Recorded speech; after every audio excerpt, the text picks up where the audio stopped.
What did people do when they got sick thousands of years ago? We often think of ancient medicine as basic, maybe even a bit dangerous. But sometimes what they did worked really well, even surprisingly well.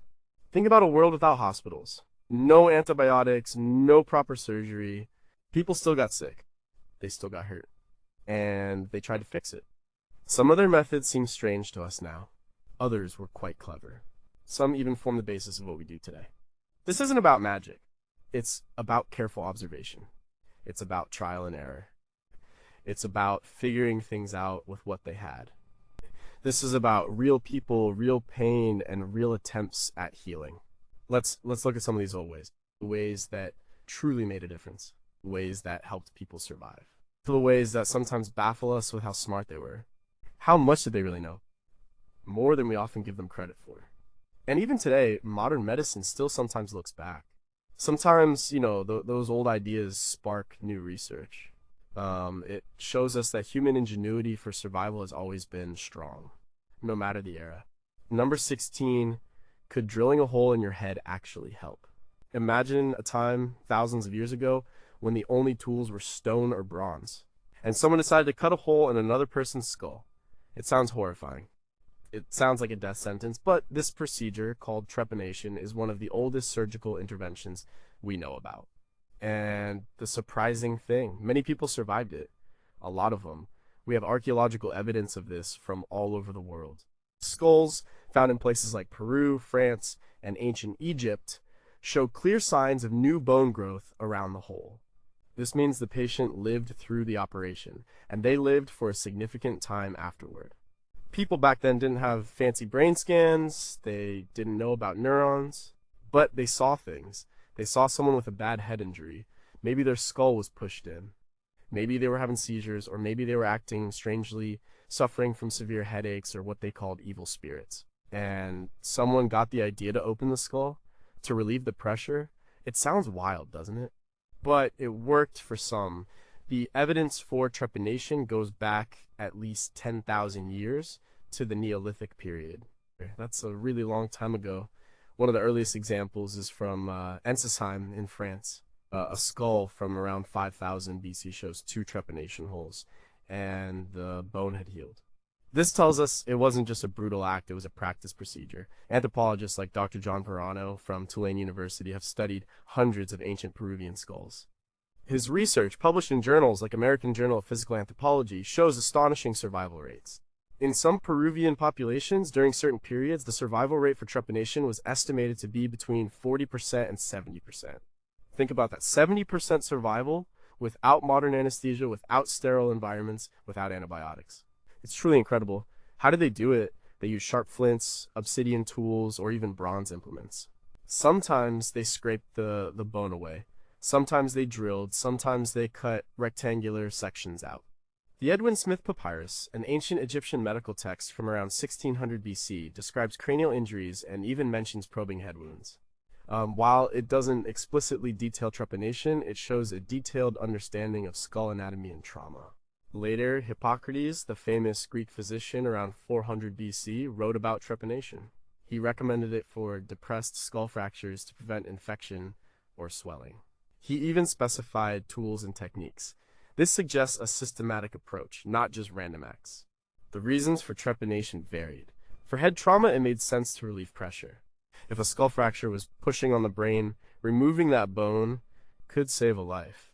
For conditions like epilepsy, migraines, or mental illness, the idea might have been to release evil spirits or to cure what they saw as an imbalance. While we know these conditions have different causes today, the act of a major surgical intervention, even if based on a flawed understanding, sometimes had a placebo effect or accidentally addressed an underlying issue like a chronic subdural hematoma.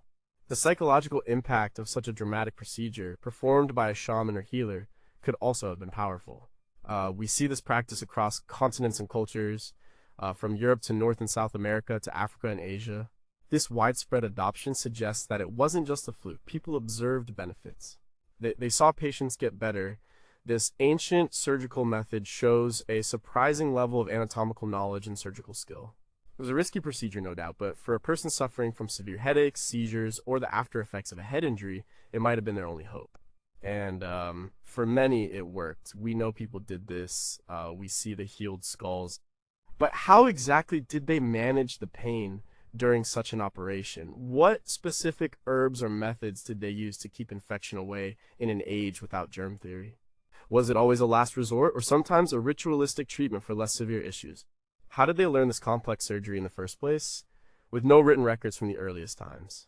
And what made them truly believe a hole in the head would help someone with a bod spirit? Number 15. How did ancient doctors cure blindness with just a needle?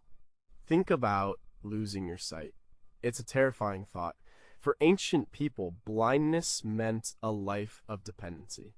It meant hardship, but a very old procedure called couching offered a chance to see again. And it's surprisingly effective for one specific type of blindness, cataracts. This wasn't modern surgery with tiny incisions and perfect lenses. This was rough. But for thousands of years it worked. Sometimes it gave people back enough sight to navigate their world. Couching is a procedure where a sharp tool, usually a needle-like instrument, is inserted into the eye. It's pushed through the edge of the cornea or sclera. Then, the tool is used to dislodge the cloudy lens, cloudy the cataract, and push it down into the vitreous humor, the jelly-like substance at the back of the eye. The lens is cushed or laid down. Once the cloudy lens is out of the way, light can reach the retina again. This allows the person to see. Not perfectly, of course. They would be very farsighted.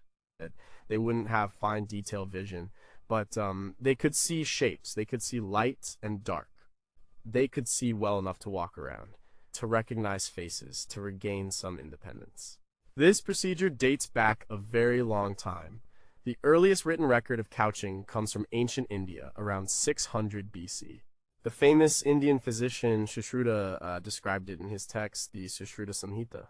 He gave detailed instructions for the procedure. He even talked about post-operative care. This wasn't a casual mention. It was a well-defined medical procedure. He described using a special needle called a shalaka and emphasized the need for a steady hand. From India, couching spread across the ancient world. It was practiced in ancient Egypt, Persia, and later became common in the Islamic world and Europe. The Roman physician Celsus, in his work De Medicina from the 1st century AD, also described a similar procedure. He discussed specific techniques and aftercare. This shows a continuous tradition of this surgery. One of the most remarkable things about couching is its persistence. It was the primary method for treating cataracts for over 2,000 years. Even well into the 18th century in Europe, it was still practiced often by itinerant practitioners who traveled from village to village. The risks were high, of course. Infection was a constant danger. If the couched lens didn't stay down or if the needle caused other damage, the person could become completely blind. Or worse, the eye could become severely infected and lost. But despite the risks, it was done because it offered hope. For someone who was completely blind from cataracts, even a small chance of regaining some vision was worth it. And when it worked, it was transformative. Imagine the joy of seeing your family's faces again. Or being able to walk without someone guiding you. Modern ophthalmology has learned a lot from these ancient practices. While couching is considered obsolete and dangerous today, it represents the first steps in cataract surgery. It showed that removing the cloudy lens could restore sight. Today's cataract surgery is one of the most common and successful surgeries. It involves micro-incisions and replacing the cloudy lens with an artificial one. But the basic principle, removing the cataract, goes back to those ancient healers with their simple needles. Dr. David Apple, a modern ophthalmologist, has studied the history of cataract surgery extensively. His research highlights the ingenuity of ancient practitioners.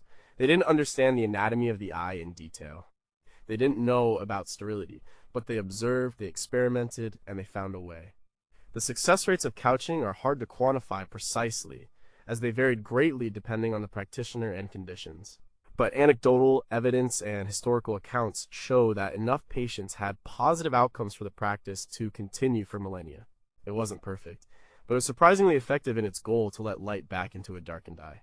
We know they did this, we have the texts, but how did they manage the intense pain during the procedure itself?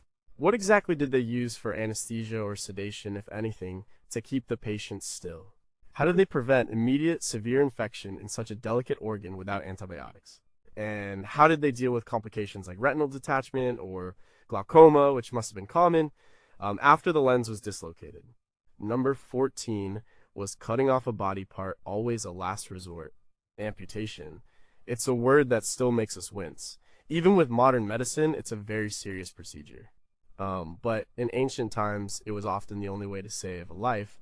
And what's truly surprising is how often ancient surgeons performed amputations successfully, sometimes with tools that seem primitive to us. They understood that a severely damaged or infected limb could kill the whole person.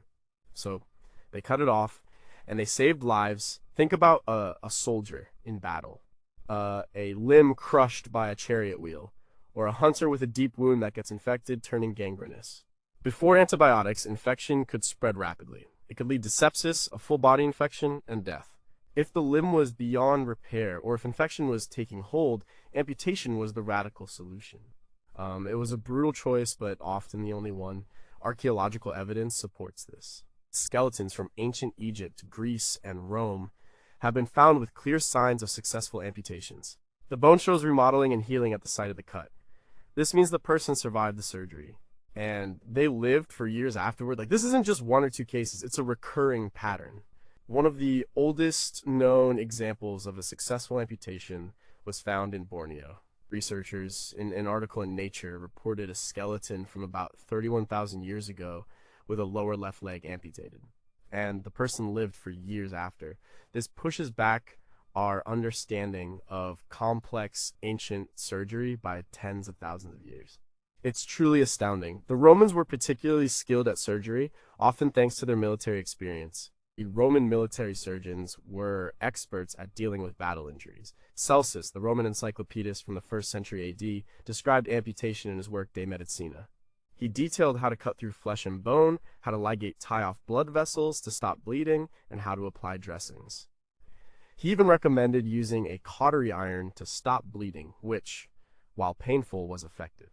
This was a sophisticated understanding for its time. Later, the Arab physician Abul Qasis in the 10th century described various surgical instruments and techniques for amputation in his Al-Tasrif. He emphasized quick, clean cuts and careful management of blood loss. He also knew that if the limb was gangrenous, it needed to be cut above the diseased tissue to prevent the infection from spreading. Bleeding was the biggest killer during these surgeries. Surgeons learned to apply tourniquets to constrict blood flow. They used hot iron's cautery to seal vessels. They used ligatures tying off individual arteries and veins. While these methods were painful and carried risks, they were effective enough to allow many patients to survive the immediate operation. And what about the pain? Anesthesia, as we know it, didn't exist, but ancient cultures used various substances. Opium, mandrake, belladonna, cannabis. These could provide some pain relief and sedation. They might not have knocked someone out completely, but they could lessen the agony enough for the surgeon to work. The speed of the surgeon was also crucial. A skilled surgeon could perform an amputation remarkably quickly, minimizing the time the patient was under duress. The successful recovery of ancient amputees also speaks to their resilience. After the operation, they faced a life with a prosthetic limb or without one. Prosthetics have a long history too, with examples like the ancient Egyptian Cairo toe, a wooden and leather prosthetic toe from around 950 BC. This shows that people adapted and found ways to continue their lives after such a drastic procedure. So, while we see amputation as a last resort, ancient people saw it as a life-saving intervention. And given the constraints of their medical knowledge and technology, their success rates are surprisingly high. It really highlights the human drive to survive and the ingenuity of early healers. We have the skeletons with healed bones, but how did they prevent the initial shock of such a brutal procedure, which can be fatal even today? What specific herbal concoctions or methods did they use for anesthesia that allowed patients to endure such immense pain and trauma? How did they manage to consistently tie off or cauterize deep arteries to prevent fatal blood loss without precise anatomical maps? And how did they rehabilitate patients both physically and psychologically after such a life-altering surgery in a world with no support systems? Number 13, how did plants become our first pharmacies? When we think of medicine today, we think of pills and injections, but for thousands of years, plants were the primary source of healing. Herbal medicine isn't just some folk remedy. It's the foundation of modern pharmacology. Many of our most effective drugs today, from aspirin to powerful chemotherapy agents, have their roots directly in ancient plant-based remedies. And the surprising part is just how effective these ancient people were at identifying and using plants with real medicinal properties. Ancient civilizations across the globe developed sophisticated systems of herbal medicine. The Egyptians, the Chinese, the Indians, the Greeks, the Romans, indigenous peoples in the Americas all had extensive knowledge of local flora and its healing powers.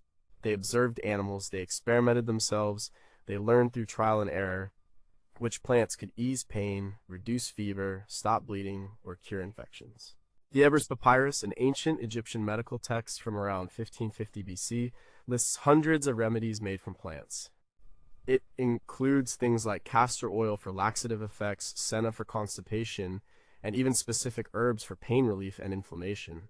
They used willow bark, for instance, which contains salicin, the active compound in aspirin. Imagine they were effectively using a natural form of aspirin thousands of years ago. In ancient China, the Shenong Ben Cao Jing, often attributed to the mythical emperor Shenong around 2800 BC, but compiled later, is a foundational text. It describes hundreds of medicinal plants and their uses. Ginseng for vitality, ephedra for asthma, cinnamon for circulation. Many of these remedies are still used in traditional Chinese medicine today. Research has confirmed the pharmacological actions of many of these herbs. For example, ephedrine, a decongestant and bronchodilator, was derived from the ephedra plant. The Ayurveda system from India, dating back over 3,000 years, is another incredibly rich source of plant medicine. Turmeric for inflammation, ginger for digestion, neem for antiseptic properties. Modern science continues to study these plants. Curcumin, the active compound in turmeric, is a powerful anti-inflammatory. Hippocrates, the father of Western medicine in ancient Greece, taught that food is medicine. He used many herbs to treat his patients, like his writings and those of like later Greek and Roman physicians like Dioscorides, whose De Materia Medica from the 1st century AD described over 600 medicinal plants, became the basis for Western pharmacy for over 1,500 years. Dioscorides' book was widely copied and translated. It was the standard herbal pharmacology text for centuries. How did they know? It was a combination of observation, folk wisdom passed down, and careful experimentation. They didn't understand chemistry or pharmacology, but they understood effects. They saw that chewing willow bark reduced fever. They saw that opium poppies eased severe pain. They saw that certain moldy bread helped clear up infections. These observations were the first clinical trials. The effectiveness wasn't always consistent, of course. Dosage was often guesswork. Purity varied, but the sheer volume of effective remedies discovered through this ancient process is astonishing. Quinine for malaria comes from cinchona bark. Digitalized for heart failure comes from foxglove. Paclitaxel, a chemotherapy drug, comes from the Pacific yew tree. These are just a few examples of modern drugs directly derived from traditional plant knowledge. Even today, pharmaceutical companies are still searching ancient texts and indigenous knowledge for new drug leads. They're looking for new antibiotics, anti-cancer agents, and treatments for chronic diseases. The rainforests are often called the world's pharmacy because of the vast, undiscovered plant compounds that might hold cures. This shows the enduring legacy and surprising effectiveness of ancient herbal medicine. It was not just primitive, it was smart. We have their ancient texts listing hundreds of plants and their uses. But how do ancient healers manage to consistently identify and differentiate between so many plant species with similar appearances but vastly different medicinal properties? How did they accurately determine effective dosages and prepare these remedies in ways that maximize their potency while minimizing toxicity without any knowledge of chemistry? And what kind of formal or informal education system allowed such vast and specific knowledge to be reliably passed down through generations before widespread literacy? Number 12, do needles really help what ails you? Acupuncture. It's a medical practice that involves inserting very thin needles into specific points on the body. For some, it sounds strange. For others, it's a vital part of their healthcare. It's an ancient therapy from China dating back thousands of years. And the surprising thing is, for many conditions, especially pain, it has been shown to be surprisingly effective. Modern research using rigorous scientific methods has begun to unravel why it works. Acupuncture is a key component of traditional Chinese medicine, TCM. The theory behind it involves balancing the body's vital energy, or qi pronounced qi. This qi is believed to flow along specific pathways called meridians. When qi flow is blocked or out of balance, illness or pain occurs. Acupuncture aims to restore that balance by stimulating specific points along these meridians. The earliest written records of acupuncture are found in the Huangdi Neijing, the Yellow Emperor's Inner Classic, which dates back to at least 200 BC, though parts of it may be even older. This foundational text describes the meridian system, acupuncture points, and specific treatment protocols for a wide range of conditions. It details how different points affect different organs and body functions. This wasn't just folk medicine, it was a sophisticated system. For centuries, acupuncture has been used to treat chronic pain, headaches, arthritis, nausea, and many other ailments. It spread from China to Korea, Japan, and other parts of Asia. In the West, it gained more attention in the 20th century, particularly after President Nixon's visit to China in the 1970s. Since then, numerous studies have explored its efficacy. And what have these studies found? For chronic pain, acupuncture often performs better than placebo in standard care and randomized controlled trials. For example, a meta-analysis published in the Archives of Internal Medicine in 2012 looked at nearly 18,000 patients.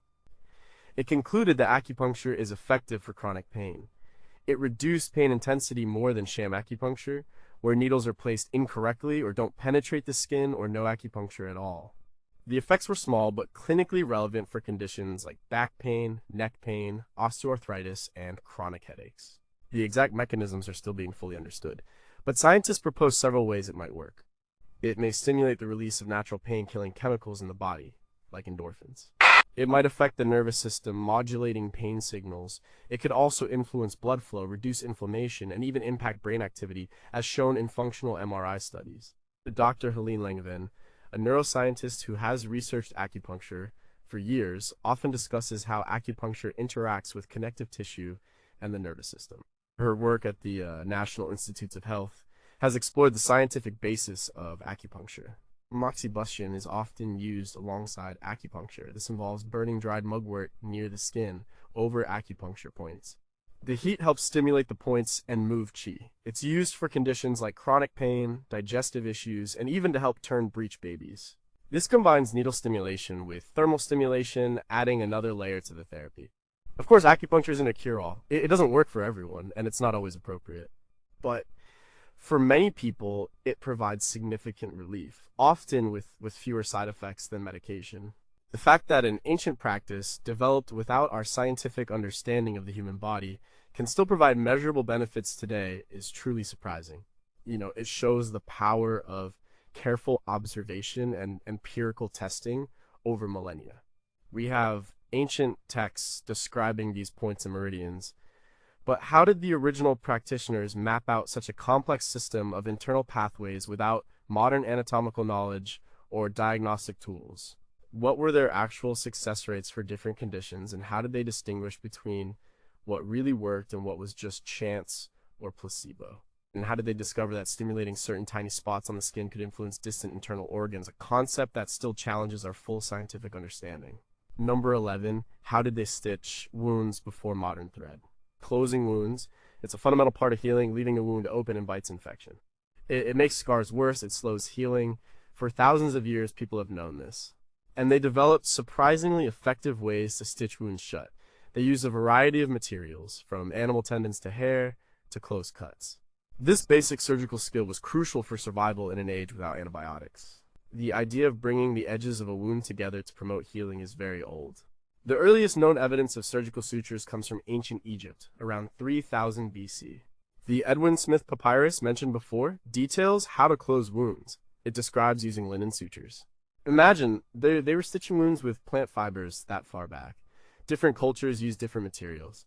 In ancient India, the physician Sushruta, around 600 BC, described various types of sutures.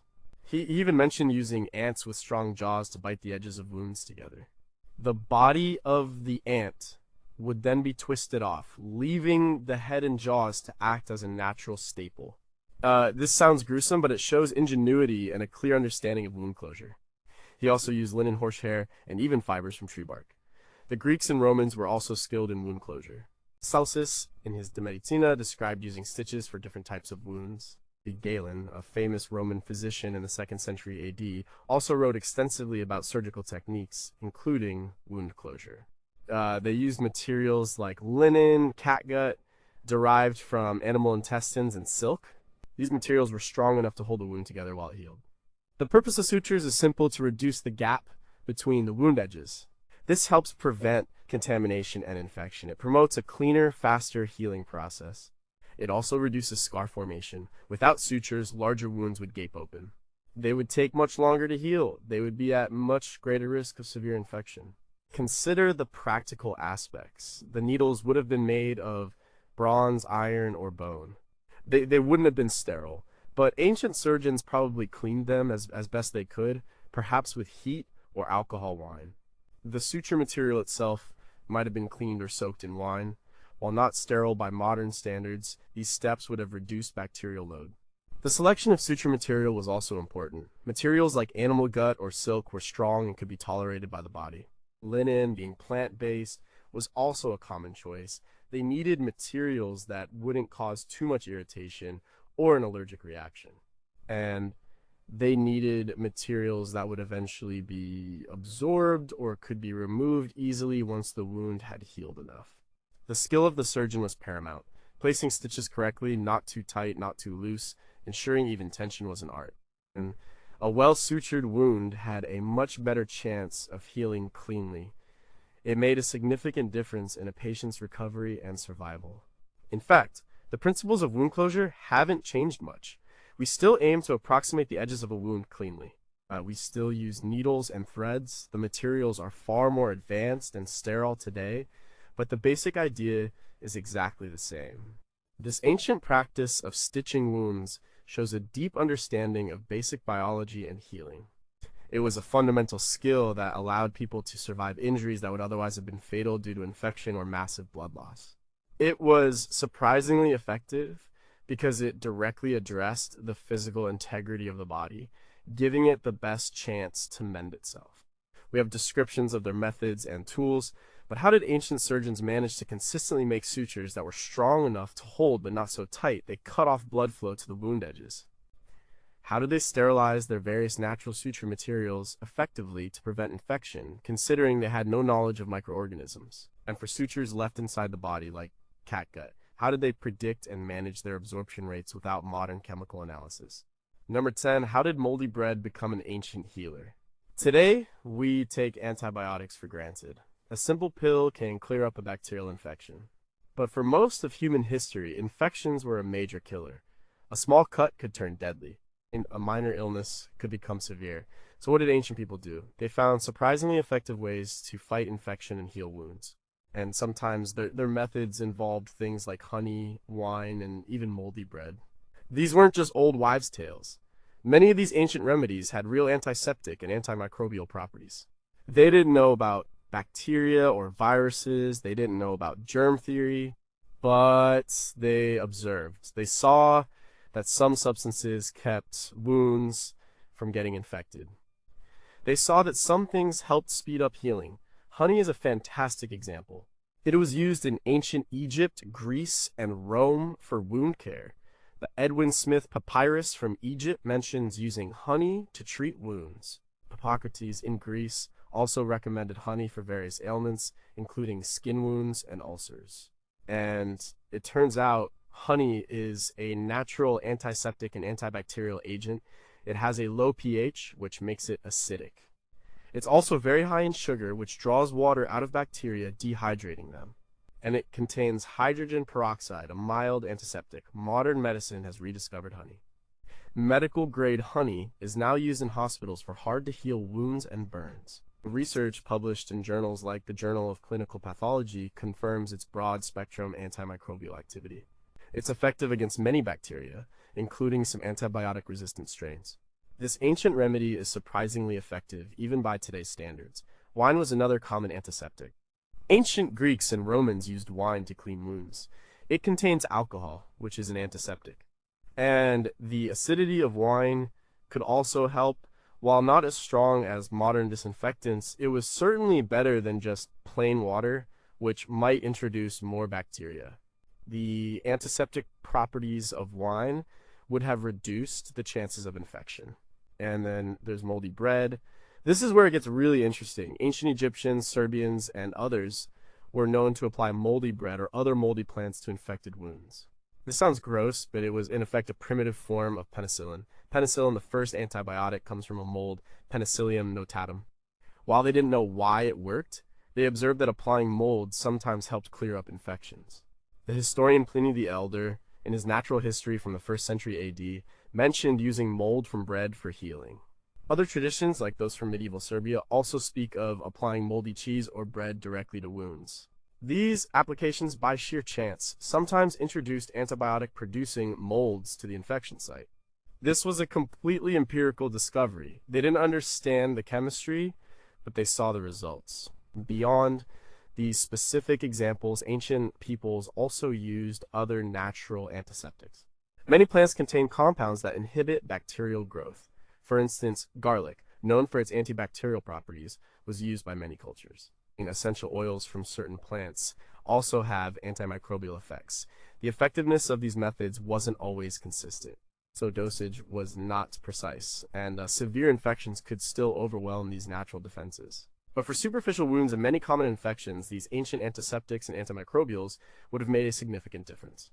They reduced suffering, they saved lives, and they show a surprising level of observational skill and practical knowledge. They didn't have microscopes, but they knew what worked. We have historical accounts and modern scientific confirmation of these properties.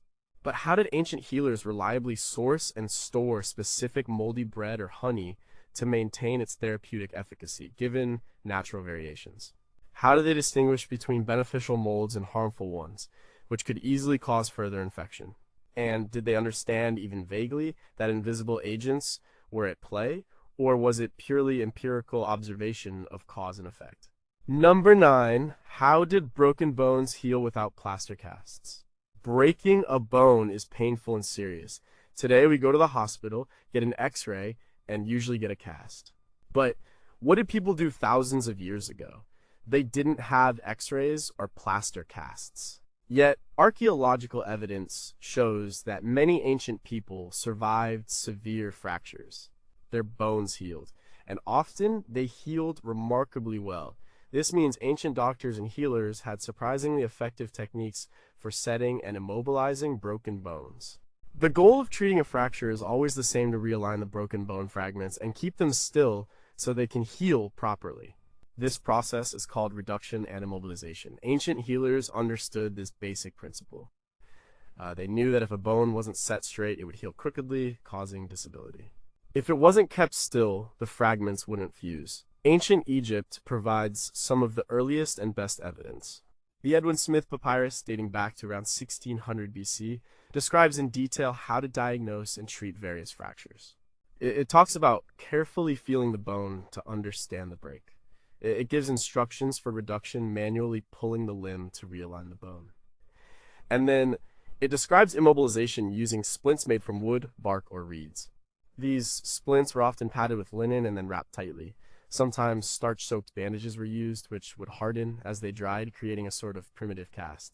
Archaeological findings confirm this. Skeletons from ancient Egypt show well-healed fractures. Studies of these bones, for instance, by Dr. Zahi Hawass and his team on Egyptian mummies, reveal that many fractures, even complex ones, were treated successfully. The bones knitted together, sometimes with minimal deformity, allowing the person to regain function. The Greeks and Romans also had sophisticated methods. Hippocrates, in his work on fractures, discussed different types of fractures and their treatment. He emphasized the importance of proper alignment. He described traction techniques pulling on the limb to reduce dislocations and fractures. He used splints and bandages. Celsus, the Roman physician, also detailed fracture care in De Medicina.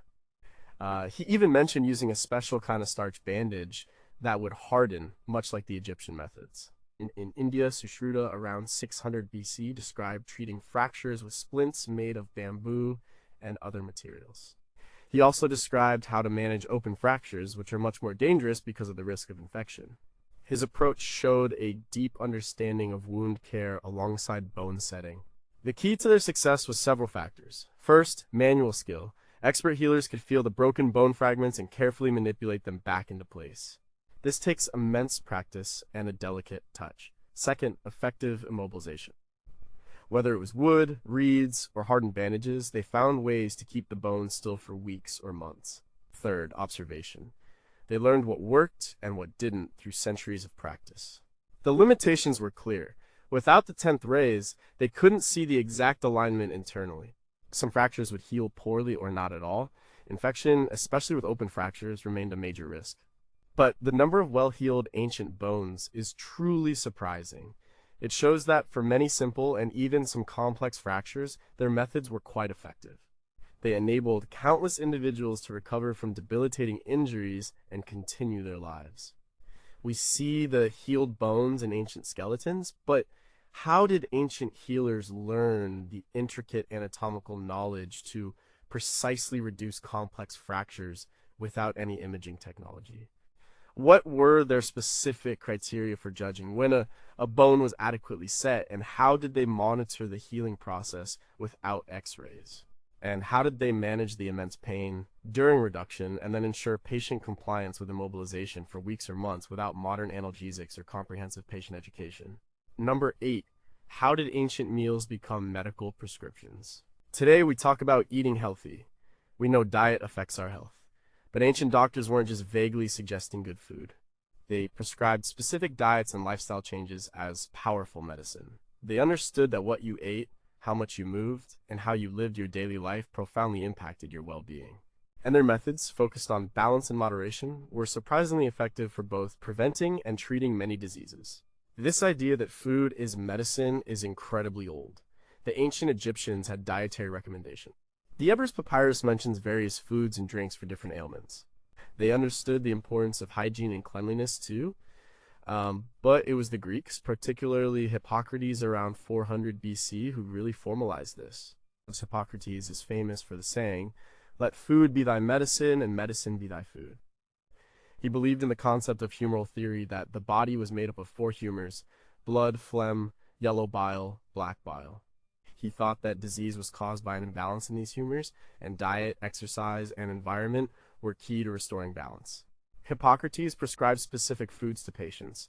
He recommended different diets for hot or cold conditions, for people with fevers, or for those with digestive issues. He emphasized moderation in all things. He also strongly advocated for exercise. He believed physical activity was essential for maintaining health and preventing illness. Walking, running, wrestling, these were not just for athletes, but for everyone. The ancient Chinese also had a very sophisticated system of dietary therapy within traditional Chinese medicine TCM. They believed that food had heating or cooling properties, and different flavors affected different organs. They prescribed specific foods and herbs to balance a person's qi and overall constitution. For example, ginger might be recommended for a cold condition, while cooling foods like cucumber for a hot one. These dietary practices were deeply integrated into their medical system and are still widely practiced today. In India, Ayurveda, an ancient system of medicine, also places a huge emphasis on diet and lifestyle. It categorizes people into different doshas, body types, and prescribes specific diets, herbs, yoga, and meditation practices tailored to each individual's constitution and any imbalances they might have. They understood the importance of digestion, gut health, and seasonal eating. Why were these methods surprisingly effective? Many chronic diseases we face today, heart disease, type 2 diabetes, obesity, are directly linked to poor diet and lack of exercise. In ancient people, by emphasizing whole foods, plant-based diets, and regular physical activity, were inadvertently preventing many of these conditions. They didn't have processed foods, sugary drinks, or sedentary lifestyles like we do. Their baseline diet was often healthier by default. When they prescribed specific foods or lifestyle changes, they were often addressing symptoms that modern medicine would recognize. For example, a cooling diet for a fever might include hydrating, easy-to-digest foods that aid recovery. Exercise could improve circulation, strengthen muscles, and boost mood. Even without knowing about cholesterol or insulin, their broad principles often led to better health outcomes. The Roman physician Galen, in the 2nd century AD, also built upon Hippocratic ideas. He wrote extensively about dietetics and hygiene, recommending specific foods and physical activities based on a patient's age, temperament, and condition. These recommendations formed the basis of Western medical thought for centuries. So, while they didn't have our scientific understanding, their observational skills and practical application of diet and exercise as medicine were powerful. They taught balance, prevention, and the importance of a holistic approach to health. These are lessons that still resonate deeply today. We have their written recommendations. But how did ancient healers determine the precise cause and effect relationships between specific foods and complex illnesses without controlled studies or biochemistry? How did they enforce adherence to often restrictive dietary and exercise regimens across entire populations? And what was their success rate for chronic conditions where lifestyle changes can be slow to show results in a world without long-term patient follow-up records? Number 7, could ancient dentistry really fix your teeth? Going to the dentist isn't fun for most of us, but imagine going to the dentist thousands of years ago. It sounds like pure torture, yet ancient civilizations practiced dentistry.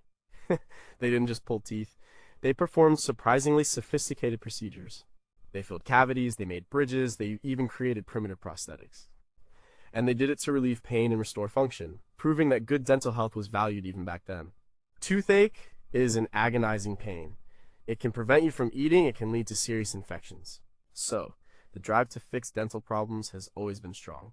The earliest evidence of dentistry goes back a very long way. In Pakistan, archaeologists found evidence of dental drilling in human teeth from 7,000 to 5,500 BC. These holes were drilled with flint tools. While we don't know the exact purpose, it suggests attempts to treat dental issues. This is astonishingly old. Ancient Egyptians were also known for their dental skills. The Ebers Papyrus mentions remedies for toothaches and gum disease. They even tried to create dental prosthetics. In one instance, 2 teeth were found to be bound together with gold wire, perhaps to stabilize loose teeth or replace missing ones. The Etruscans, in Italy, around 700 BC, were particularly advanced. They crafted elaborate dental bridges using gold bands to hold carved ivory or animal teeth in place, filling gaps where teeth were lost. These weren't just cosmetic, they helped people chew food better, they restored some function, and the craftsmanship was remarkable. These bridges required significant skill to make and fit. The Romans also adopted and advanced Etruscan dental practices. Celsus in his medical texts described various dental procedures, including pulling loose teeth and even using a heated needle to treat sensitive teeth. Cavity filling is another surprising ancient practice. In some ancient cultures, there's evidence of cavities being filled with a variety of materials. In 2012, researchers found a 6,500-year-old human jaw in Slovenia with a tooth filled with beeswax. This shows an attempt to plug the hole, stop the pain, and save the tooth. Beeswax has some antiseptic properties and would have provided a temporary, albeit soft, seal. The main goals were pain relief, preventing infection, and restoring chewing ability. For pain, they used herbs like opium or various sedatives. For extraction, they had specialized tools. And for fillings and prosthetics, they used the materials at hand. While their methods were certainly painful and less effective than modern dentistry, they were surprisingly sophisticated for their time. The Etruscan gold bridges, for example, were complex engineering feats. They show that these ancient artisans understood principles of dental mechanics and aesthetics. The impact of good dental work was huge. Preventing tooth loss meant people could eat better, which improved their overall nutrition. Relieving chronic tooth pain improved their quality of life immeasurably. And preventing serious dental infections, which could spread to the jaw or even the brain, literally saved lives. So, these ancient dentists, working with crude tools and limited knowledge, were providing genuinely effective care. They laid the groundwork for modern dentistry by demonstrating that intervention could alleviate suffering and preserve health. We have archaeological evidence of their work, but how did ancient dentists manage the extreme pain of drilling and filling teeth without effective local anesthetics? How did they prevent severe infections from tools that were far from sterile? And how did they manage to create such complex and intricate dental prosthetics like gold bridges with only basic tools and without a detailed understanding of metallurgy or biocompatibility? Number 6. Does putting cups on your skin really do anything? Hair cupping. It's a therapy that has gained some popularity recently, but it's actually thousands of years old. It involves placing cups on the skin and creating suction. This suction pulls the skin and superficial muscle layer into the cup. It leaves behind those distinctive red or purple marks. For ancient people, this wasn't just a quirky practice. It was a widely used and surprisingly effective method for pain relief, muscle relaxation, and even treating some illnesses. The practice of cupping dates back to ancient Egypt, China, and the Middle East. The Ebers Papyrus, an Egyptian medical text from around 1550 BC, describes cupping. And ancient Greek physicians, including Hippocrates, also recommended cupping for a range of conditions. They believed it could draw out bad humors or toxins from the body. In traditional Chinese medicine TCM, cupping is used to move stagnant qi and blood, relieve pain, and treat respiratory conditions like colds and coughs. It is often used alongside acupuncture. The cups can be made of glass, bamboo, or pottery. They are applied to the skin in a few ways. Dry cupping creates suction by heating the air inside the cup, often with a flame, and then placing it on the skin. As the air cools, it contracts, creating a vacuum. Wet cupping involves making small superficial cuts on the skin before applying the cups to draw out blood. This sounds more extreme, but was also commonly practiced. Why was it surprisingly effective? While the ancient explanations of drawing out humors might not align with modern science, the physical effects of cupping are real. When suction is applied, it increases blood flow to the area. This increased circulation can help relax muscles, reduce inflammation, and alleviate pain. It's similar to a deep tissue massage, but it pulls instead of pushes. Modern research has looked into cupping. A review published in PLS One in 2012, analyzing multiple studies, found that cupping therapy could be effective for reducing pain, especially lower back pain, neck pain, and pain associated with osteoarthritis. Other studies have suggested benefits for conditions like herpes, zoster shingles, and even facial paralysis. While more high-quality research is always needed, the evidence suggests that cupping has more than just a placebo effect. The marks left by cupping, which look like bruises, are actually caused by the breakage of capillaries, tiny blood vessels just under the skin. This microtrauma stimulates a local inflammatory response. The body then sends more blood and immune cells to the area to clean up and heal. This increased local activity is thought to contribute to the therapeutic effects. It's a form of counter-irritation, distracting the body from the deeper pain and stimulating natural healing processes. For muscle aches and pains, a common ailment in ancient and modern times, cupping provided direct, localized relief. For conditions like bronchitis or asthma, applying cups to the back was believed to help clear congestion and improve breathing. While these effects are not fully understood by modern medicine, anecdotal evidence from millennia of practice and some modern studies suggest real benefits. It's a testament to ancient observational medicine. They didn't know about capillaries or inflammatory pathways, but they saw that applying suction to the skin made people feel better. It provided comfort. It relieved pain, and for many conditions it still does. Like we see the marks on ancient remains and have texts describing its use. But how did ancient practitioners determine the optimal amount of suction and duration for different ailments and body types? How did they prevent skin damage or infection from the cups, especially with repeated use or wet cupping? And what made them believe that pulling the skin with cups would influence internal diseases like respiratory or digestive issues without any anatomical understanding of these connections? Number 5, how did just touching the body become a powerful medicine? And touch is fundamental. From the moment we were born, touch can soothe, comfort, and heal. Ancient cultures knew this deeply. Massage therapy and other forms of manual manipulation were not just for relaxation. They were serious medical treatments, and surprisingly, they were very effective for pain relief, muscle function, and overall well-being. This ancient practice forms the basis of many modern physical therapies. Massage, the systematic manipulation of soft tissues, has been practiced for thousands of years across various civilizations. The earliest written records come from China, around 2700 BC, in the Huangdi Neijing, the Yellow Emperor's Inner Classic. This text describes various massage techniques and their use for treating different ailments, from muscle pain to digestive issues. It emphasized the flow of qi and blood. In ancient India, massage was an integral part of Ayurvedic medicine, dating back over 3,000 years. It was used with essential oils and herbs for therapeutic purposes, promoting healing, relaxation, and balancing the body's energies. It was a regular part of daily life and healthcare. The Greeks and Romans were also great proponents of massage. Hippocrates, around 400 BC, wrote that the physician must be experienced in many things, but assuredly in rubbing. He advocated for massage to treat injuries, promote muscle recovery, and improve circulation. The Roman physician Galen in the 2nd century AD, also prescribed massage for a wide range of conditions, recognizing its ability to ease muscle tension, reduce pain, and enhance athletic performance. And Roman baths often included facilities for massage. Why was it so effective? Even without understanding modern anatomy and physiology in detail, ancient practitioners observed the direct physical effects of massage. First, pain relief. Massage can reduce muscle tension, which is a common cause of pain, especially in the back, neck, and shoulders. It can also stimulate the release of endorphins, the body's natural painkillers. This effect is well documented in modern research. Second, improved circulation. Manipulating muscles and tissues helps to move blood and lymph, reducing swelling and aiding in the delivery of oxygen and nutrients to tissues. This speeds up healing. Third, increased flexibility and range of motion. Regular massage can break down adhesions and scar tissue, making muscles and joints more pliable. This was crucial for athletes and laborers in ancient times. Fourth, psychological benefits.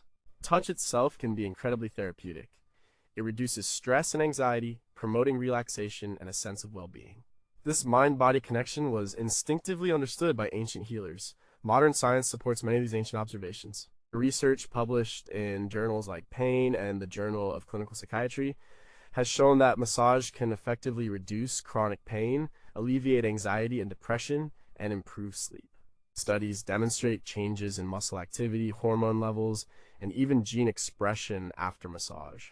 Beyond general massage, some cultures developed specific manual therapies for joint manipulation or bone setting, often relying on palpation and deep tissue work to correct musculoskeletal imbalances. These were precursors to modern chiropractic and osteopathic practices. So, the simple act of skilled touch, combined with millennia of accumulated knowledge about the body's responses, made manual therapy a surprisingly powerful medical tool. It didn't involve complex instruments or drugs, but its impact on physical and mental health was profound. It shows that sometimes the simplest, most human interventions are the most enduringly effective. We have texts from millennia ago describing massage and its benefits, but how did ancient practitioners accurately diagnose specific muscle or joint issues requiring particular manipulative techniques without X-rays or detailed anatomical atlases? How did they differentiate between types of pain that would respond to massage versus those requiring other more invasive interventions? And how did they standardize or effectively teach these highly tactile and intuitive skills across generations without formal medical schools or extensive anatomical dissection? Number 4, what did ancient baths do beyond cleaning you? Water. We need it to live. We use it to clean ourselves. But for ancient people, water was also powerful medicine. Hydrotherapy, the use of water for therapeutic purposes, was a cornerstone of ancient healing. From hot springs to cold baths, from steam rooms to specific water exercises, people used water in surprisingly effective ways to treat pain, promote relaxation, and aid in recovery from illness and injury. This wasn't just about hygiene, it was about using water's physical properties, its temperature, its pressure, its buoyancy, to bring about physiological changes in the body. The use of therapeutic water dates back to the earliest civilizations. Ancient Egyptians used baths for ritual cleansing and healing. But it was the Greeks and Romans who really developed hydrotherapy into an art and a science. Hippocrates, the father of Western medicine, advocated for hydrotherapy. He prescribed baths and compresses of different temperatures for various conditions. He believed cold water could reduce fever and swelling, while warm water could relax muscles and promote sweating to cleanse the body. He even wrote about the use of seawater for its healing properties. The Romans took hydrotherapy to an entirely new level. Their public baths, like the baths of Caracalla or Diocletian, were not just places to get clean. They were social centers, gyms, libraries, and medical facilities. People would move through a sequence of rooms: the frigidarium cold bath, the tepidarium warm bath, and the calidarium hot bath or steam room. They knew that hot water relaxed muscles and increased blood flow, while cold water invigorated the body and reduced inflammation. They also used contrast baths, alternating hot and cold, which is still a therapy used today to stimulate circulation. Beyond public baths, natural hot springs were revered for their healing powers. People traveled long distances to take the waters at places like Bath in England, which was developed by the Romans around natural hot springs. The mineral content of these waters was believed to contribute to their therapeutic effects, and there's some truth to this, as certain minerals can have topical or systemic benefits. In traditional Chinese medicine, warm baths with herbs were used for various ailments. In Japan, hot spring bathing onsen has a long history as a therapeutic practice. Why was it surprisingly effective? First, pain relief and relaxation. Warm water relaxes muscles, reduces muscle spasms, and soothes aching joints. The buoyancy of water reduces the load on joints, making it easier for people with arthritis or injuries to move and exercise. This is why aquatic therapy is still widely used today for rehabilitation. Second, improved circulation. Hot water causes blood vessels to dilate, increasing blood flow. Cold water constricts vessels, and then they dilate when the body warms up, creating a pumping effect that improves circulation. Third, detoxification. While the ancient idea of drawing out toxins might be a bit metaphorical, sweating in hot baths or steam rooms does help the body eliminate waste products through the skin. Fourth, mental well-being. The act of bathing, especially in warm, soothing water, has a profound calming effect. It reduces stress, improves sleep, and can lift mood. This mind-body connection was intuitively understood. Modern science validates many of these observations. Studies show that hydrotherapy can reduce pain, improve physical function, and lower stress levels. For example, research in Rheumatology International has shown benefits of balneotherapy bathing in mineral waters for conditions like rheumatoid arthritis and fibromyalgia. So this ancient use of water wasn't just about feeling good. It was a sophisticated and surprisingly effective medical practice. It tapped into the natural properties of water to promote healing and maintain health, proving that sometimes the simplest elements are the most powerful healers. We have historical accounts and the ruins of ancient baths. But how did ancient practitioners determine the optimal temperature and duration of water treatments for different illnesses and individual constitutions? How did they account for the effects of different mineral compositions in natural springs without chemical analysis? And how did they manage the practical logistics of providing large-scale hydrotherapy to entire populations, ensuring both accessibility and hygiene in a pre-industrial era? Number 3, did rituals actually make sick people better? We often separate medicine from magic or ritual, but for ancient people, these things were deeply intertwined. When someone was sick, they didn't just get a herbal remedy, they might also participate in rituals, prayers, or ceremonies led by a shaman or priest healer. And the surprising thing is, these rituals, even if based on supernatural beliefs, could be incredibly effective. They harness the power of belief, community, and the human mind, what we now call the placebo effect. The placebo effect is real and powerful. It's when a person experiences a genuine physiological or psychological improvement in their condition, not because of the active properties of a treatment, but because they believe the treatment will work. This belief triggers the body's own healing mechanisms, and ancient healers were masters at leveraging this. Think about a sick person in an ancient village. They are scared, they are in pain. They don't understand why they are ill. A shaman steps in. They perform a dramatic ritual. Chanting, drums, dancing, special costumes, sacred objects, they communicate with spirits. They might use herbs or perform a small symbolic procedure. The patient and their entire community believe strongly that this will work. And often the patient feels better. This isn't just about trickery. The human mind has a profound impact on the body. Belief can reduce pain perception. It can boost the immune system. It can reduce stress, which is a major contributor to many illnesses. When a person feels cared for, hopeful, and believes in their treatment, their body often responds positively. Evidence of ritual healing is found in nearly every ancient culture. In Mesopotamia, priest healers recited incantations and performed purification rituals. In ancient Egypt, temple medicine involved dreams, prayer, and specific rituals focused on healing deities. In Greece, people sought healing at the temples of Asclepius, the god of medicine. Patients would sleep in the abaton, a sacred dormitory, hoping for a dream in which Asclepius or his serpents would appear and heal them. The atmosphere of expectation and belief was intense. Indigenous cultures around the world still practice shamanic healing. Shamans often use altered states of consciousness, storytelling, and community involvement to facilitate healing. While the explanations for illness might be different, e.g., soul loss, spirit intrusion, the intent is to restore balance and well-being. And many people report genuine improvements. One key aspect of ritual healing is the context. The shaman or healer is a respected figure, often seen as having special powers. The ritual itself is a powerful experience, full of symbolism and meaning. The community's belief reinforces the patient's belief. This collective belief creates a strong expectation of healing. Even today, in modern medicine, the placebo effect is a known factor. Doctors sometimes see patients improve even with inert pills if the patients believe they are receiving active treatment. This is why drug trials are always blinded and placebo-controlled. It proves the power of the mind in healing. Ancient healers, without understanding neuroscience or psychoneuroimmunology, instinctively tapped into this power.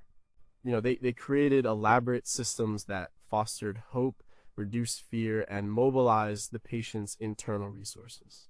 They provided a narrative for illness and healing that made sense in their world. And in many cases, this was surprisingly effective in alleviating symptoms, promoting recovery, and providing comfort. It reminds us that medicine is not just about biology. It's about the whole person, mind, body, and spirit. We have countless historical accounts and ethnographic studies of ritual healing. But how did ancient healers distinguish between conditions that truly responded to ritual and those requiring more tangible intervention without modern diagnostic tools? How did they manage the inevitable failures of ritual healing without undermining the community's belief in their power? And to what extent were these rituals purely placebo versus being cleverly combined with unknown effective herbal or manipulative therapies? Number two, how did they stop a killer disease without vaccines? Smallpox. It was one of the deadliest diseases in human history. It killed millions. It scarred survivors for life. Before modern vaccines, it was a terrifying fact of life. But ancient people, particularly in Asia, found a surprisingly effective way to prevent it. They called it variolation. It was a crude form of immunization, a risky procedure. But it worked, and it saved countless lives, paving the way for Edward Jenner's smallpox vaccine centuries later. Variolation involved taking material from a smallpox lesion, the POS, or dried scabs from a person with a mild case of the disease. This material was then introduced into a healthy person. This was usually done by scratching it into the skin or sometimes by blowing dried smallpox scabs up the nose. The goal was to give the person a mild case of smallpox. This mild infection would then make them immune to the more severe, naturally occurring form of the disease. The history of variolation is truly ancient. It's believed to have originated in China or India, possibly as early as 1000 BC. In China, it was well established by the 16th century. Accounts describe it in detail. The practice spread to other parts of Asia, the Middle East, and Africa. The key to its effectiveness was that the intentionally induced infection was usually milder than natural smallpox. When the virus was introduced through the skin or nasal passages, it seemed to provoke a less severe immune response compared to natural infection through the respiratory tract. The person would still get sick, often with fever and a few lesions, but the illness was typically far less dangerous. The death rate from natural smallpox was horrifying, often around 20 to 30%, and even higher in some outbreaks. Variolation, while still risky, had a much lower mortality rate, typically around 1 to 2%. So, while it wasn't without danger, it was a dramatically safer alternative. For communities ravaged by smallpox, it was a profound leap in preventative medicine. As variolation was introduced to the Western world in the early 18th century, Lady Mary Wortley Montagu, wife of the British ambassador to the Ottoman Empire, observed the practice in Constantinople in 1717. She was so impressed by its effectiveness that she had her own children variolated. She championed the practice in England, facing considerable skepticism and opposition. But the evidence of its success eventually won out. Cotton Mather, an influential Puritan minister in Boston, learned about variolation from his enslaved African servant, Onesimus, who described the practice common in Africa. In 1721, Mather and Dr. Zabdiel Boylston introduced variolation to Boston during a smallpox epidemic. Despite controversy, their efforts saved many lives in the city. The practice wasn't perfect. There was always a risk that the variolated person would get a severe case of smallpox and die. And they could also spread the disease to others while they were infectious. These were serious drawbacks. But in a world with no other defense against smallpox, it was a gamble worth taking for many. Variolation ultimately led to the discovery of vaccination. In 1796, Edward Jenner, an English physician, noticed that milkmaids who had contracted cowpox, a mild disease similar to smallpox, seemed to be immune to smallpox. He famously inoculated a boy with cowpox material, and then later with smallpox material, finding the boy was protected. This safer method, using cowpox, became vaccination, completely replacing variolation. But the courage and ingenuity of those ancient practitioners who first figured out that deliberately infecting someone with a milder version of a disease could offer protection is truly astounding. They understood a fundamental principle of immunology centuries before the science of immunology even existed. It was a remarkably effective, albeit risky, way to conquer one of humanity's greatest scourges. We have historical texts and accounts of variolations saving lives, but how did ancient practitioners determine the optimal source material from a mild case versus a severe case to ensure a less dangerous infection? How did they manage to consistently regulate the dosage of live virus without any measuring tools or understanding of viral load? And how did they cope with the ethical dilemmas and public fears surrounding intentionally infecting healthy individuals with a deadly disease, even if it was for their greater good? Number one, how did they perform life-saving baby deliveries? Childbirth has always been a dangerous event. For thousands of years, it was one of the leading causes of death for women. But sometimes, when a baby couldn't be born naturally, ancient doctors performed an incredibly daring and often life-saving procedure, the cesarean section. And what's truly surprising is that this complex surgery, performed without modern anesthesia or sterile conditions, sometimes resulted in the survival of both mother and child. A cesarean section C-section involves making an incision into the mother's abdomen and uterus to deliver the baby. It's a major abdominal surgery. Today, it's a common and safe procedure, but in ancient times, it was almost always a last resort. The origins of the C-section are shrouded in legend and history. The name itself is often linked to Julius Caesar, but he was probably born naturally. The procedure existed long before him. Ancient Roman law, the Lex Caesarea, actually mandated that if a pregnant woman died, the fetus had to be cut out to be buried separately.